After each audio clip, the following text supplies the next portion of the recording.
et secrétaire d'État à la Défense. Ces tendances ne s'opposaient pas pour des places, ces tendances s'opposaient politiquement.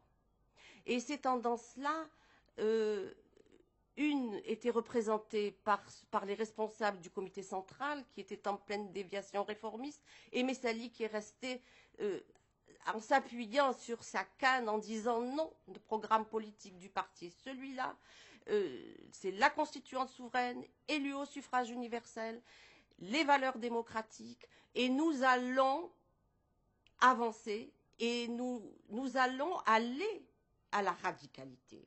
Alors, il y a les élections de 1953, où le MTLD emporte toutes les élections à Alger, et là, il va y avoir, à l'intérieur de la municipalité d'Alger, il va y avoir un accord qui va être passé avec Jacques Chevalier.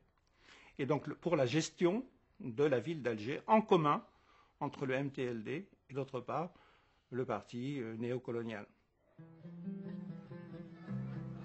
Les membres du comité central vont alors prendre une initiative lourde de conséquences. Une initiative qui va plonger le mouvement nationaliste dans des luttes intestines et finalement le mener à son implosion. Que vont faire les centralistes? Mohamed Harbi en parle dans son livre « Une vie debout ». Dans ce livre, il dit que pour battre Messali, il fallait créer une troisième force, en regroupant les anciens militants de l'organisation spéciale. Les centralistes vont alors envoyer Lawel Hossein en France. Le 1er décembre 1953, à Paris, il y avait la Fédération de France de MTLD. Son chef était Boudiaf et son second était Didouche Mourad. Ils ont donc envoyé Lawel Hossein qui a demandé à Boudiaf de rentrer en Algérie et de réunir les anciens de l'organisation spéciale. Contrairement aux idées reçues, Boudiaf n'a rien à voir dans la création du CRUA. Ce sont les centralistes qui l'ont ramené. Et ils se sont rencontrés en ville, dans l'université Rachidia, le 23 mars 1954. Et c'est là qu'ils se sont mis d'accord. C'est là qu'ils se sont mis d'accord pour créer une troisième force, pour créer une troisième voie. Et là, évidemment, quelques responsables à l'époque, en dissidence, ont créé ce qu'ils ont appelé le CRUA. Et ce CRUA, qui est un comité révolutionnaire d'unité et d'action, qui s'est présenté comme un comité pour réunir deux tendances qui s'opposaient. Or, ces deux tendances étaient inconciliables dans la mesure où l'une, elle était pour, finalement, l'Assemblée constituante et l'indépendance de l'Algérie, et l'autre était pour un certain nombre de réformes, une république algérienne, mais dans le cadre de l'Union française, c'est-à-dire sans bouleverser les structures du régime colonial. Donc, c'est ça le fond du problème. Donc, le CRUA, c'est un réseau d'amis de Boudiaf du Constantinois. Sur cette base-là, il va essayer d'unifier à la fois les responsables des ORS et puis aussi des membres qui lui étaient rattachés personnellement, et en même temps qu'il va aller au Caire. Et c'est dans ces négociations qu'il y a avec la direction du Caire, c'est-à-dire avec Ben Bella et avec Eid Ahmed et Khider, il va y avoir le Caire qui, lui, va prendre en main finalement cette opération. Boudiaf, c'est lui qui a mis l'Algérie sans dessus-dessous. C'est lui qui a cassé le mouvement national à l'époque du MTLD. C'est lui qui a fait toute la propagande. C'est lui qui a créé le FLN. Il faut savoir, avant il y avait le congrès d'Ornay. C'est là le vrai problème. Quand nous avons eu les centralistes, nous avons décidé de nous expliquer dans un congrès en faisant venir tous les militants. En faisant venir y compris les centralistes qui étaient donc nos opposants, et nous avons fait demander à Bambela et à Khedar de venir assister au congrès d'Ornay. Mais là, ils ont refusé de répondre à l'invitation. Ils ont répondu du Caire qu'il leur était impossible de venir. Et la réalité, ils ont su que le congrès d'Ornay, c'était l'accélération de la révolution. Maintenant, parlons de la révolution en elle-même. Quand est-ce qu'elle devait débuter?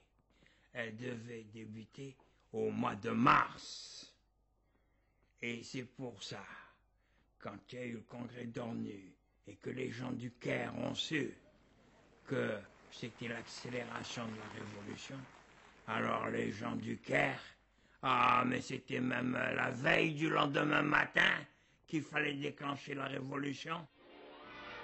Heure troublée en Algérie, où en plusieurs endroits du territoire une série d'attentats ont été commis dans la nuit qui précéda la Toussaint. On parle de fellaga et de complots organisés par certaines ligues musulmanes. Mais l'Algérie ne se prêtera pas au rôle souhaité par les agitateurs. On peut croire que le calme sera vite rétabli. Bref, les autorités françaises, par exemple, sont convaincues que cette insurrection est l'œuvre de Messali et de ses partisans. C'est pour ça d'ailleurs que le 5 novembre 1954, ils décident la dissolution du MTLD, parce qu'ils pensent, à tort d'ailleurs, que tous ces hommes sont toujours proches de Messali.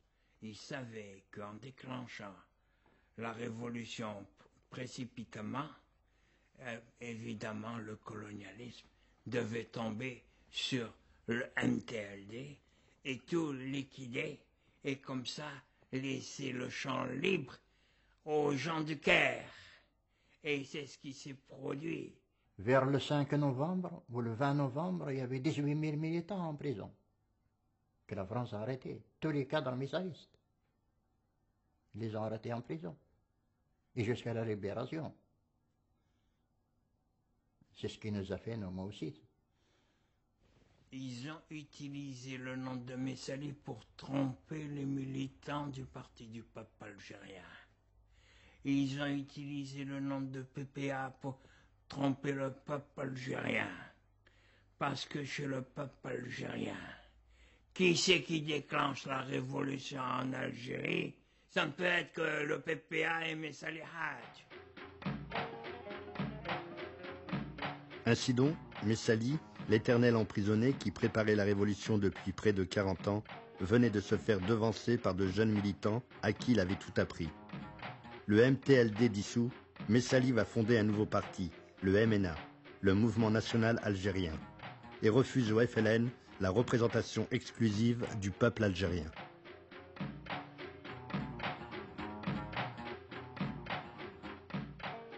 Le 1er novembre, donc, il y a quelques bombes qui sont mises un peu à droite à gauche dans la précipitation.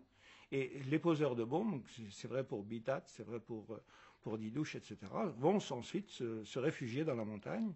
Par contre, Ben Boulaïd, qui est le dirigeant de la wilaya des Aurès, lui avait rencontré Messali peu de temps avant. Messali lui dit « Oui, nous allons passer à la lutte armée ».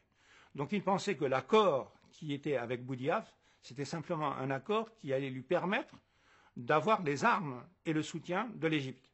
Et il attend, et comme il n'y a rien, donc lui, il rentre dans l'insurrection. Il rentre dans l'insurrection avec des portraits de Messali en disant c'est au nom de Messali et au nom du PPA que nous allons entrer dans la lutte armée. Et immédiatement, Messali demande à une personne qui l'accompagnait de rentrer en Algérie avec une grosse somme d'argent et de préparer, finalement, d'adhérer à l'insurrection, bien que ce n'est pas lui qui l'ait ordonné, mais néanmoins, il fallait tout de suite entrer dans l'action. Donc dès le 1er novembre, le 2 novembre, là aussi on a les archives, le 2 novembre, il y a le Conseil de Paris, la Fédération de France qui se réunit et qui explique à tous les militants de rentrer dans l'insurrection. On a parlé entre nous, on a fait l'ajtima. Qui c'est qui veut y aller là-bas?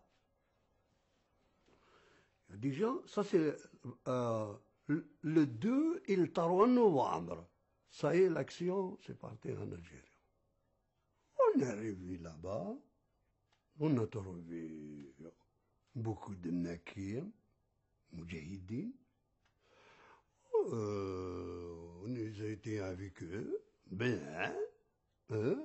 on fait comme on fait, comme l'armée française, pareil. Parce que, attention, à moitié de nous qui ont fait l'Indochine, et à moitié de nous qui ont fait l'armée française, on les connaît tout. Il y a des militants qui ont été envoyés par le parti. Mais il y en a